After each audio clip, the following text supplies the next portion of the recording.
കന്യാസ്ത്രീകളെ ആശ്രയ സംഭവം ക്രൈസ്തവ സമൂഹം ആശങ്കയിലാണ്. ഇന്ന് ദീപിക പത്രത്തിൽ എഡിറ്റോറിയൽ വന്നിരിക്കുന്നു. കേരളത്തിൽ മാത്രമാണ് സമാധാനത്തോടെ ജീവിക്കാൻ പറ്റുന്നത്, മറ്റ് സംസ്ഥാനങ്ങളിലൊന്നും അങ്ങനെയാണ്. ഇതൊക്കെ കേരളത്തിലെ തിരുമേനിമാർക്ക് ബോധ്യപ്പെടണ്ടേ? ദീപികയിൽ എഡിറ്റോറിയൽ എഴുതിയിട്ട് മാത്രം അരമനയിൽ മാത്രം കയറി ഒതുങ്ങി ഇരുന്ന് പ്രാർത്ഥിച്ച പ്രശ്നത്തിന്റെ പരിഹാരം കാണുമോ? രാജ്യത്താകെ ഹിന്ദു മുസ്ലിങ്ങളെയും ക്രിസ്ത്യാനികളെയും അതുപോലുള്ള മതത്തിൽപ്പെട്ടവരെയും അവരെ പൂർണ്ണമായി നീക്കം ചെയ്യുന്നതിന് വേണ്ടിയുള്ള എല്ലാ നടപടികളും കേന്ദ്ര ഗവൺമെന്റ് ചെയ്തുകൊണ്ടിരിക്കുകയില്ലേ? ഇന്ത്യയിലെ പ്രധാനമന്ത്രിയല്ലേ അതിന് നേതൃത്വം കൊടുത്തുകൊണ്ടിരിക്കുന്നത്.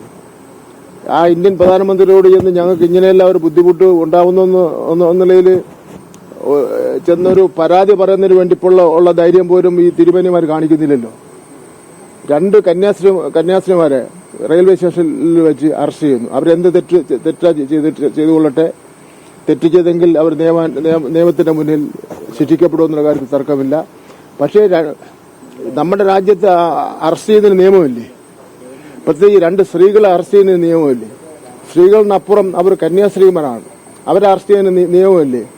സകലമാന നിയമങ്ങളും ഭരണഘടനയെ പറയുന്ന കാര്യങ്ങളും കാറ്റിപ്പറത്തിക്കൊണ്ടാണല്ലോ ഈ ബജ്രംഗളിന്റെയൊക്കെ തന്നെ സഹായത്തോടുകൂടി അവരുടെ പിന്തുണയോടുകൂടി ഈ 2 കന്യാസ്ത്രീമാരെ ഘോഷയാത്രയോടുകൂടി അറസ്റ്റ് ചെയ്തുകൊണ്ട് മുന്നേ പോയത്. ഒരു തിരുമേനിമാരുടെയും പ്രതിഷേധവും പ്രകടനം കണ്ടില്ലല്ലോ. അപ്പൊ അവർക്കെല്ലാം അവരുടെ സാധനങ്ങൾ ഉറപ്പിച്ച് മുന്നോട്ട് കൊണ്ടുപോവുക. ബാക്കി പാവപ്പെട്ട ക്രിസ്ത്യാനികളും ഒക്കെ തന്നെ അനുഭവിക്കട്ടെ എന്നുള്ള നിലയിലായിരിക്കും അവർ എടുത്തിട്ടുള്ളത്. എന്തായാലും അവരും വളരെ ഗൗരവമായിട്ട് കാര്യം ആലോചിക്കേണ്ടതായിട്ടുണ്ട്.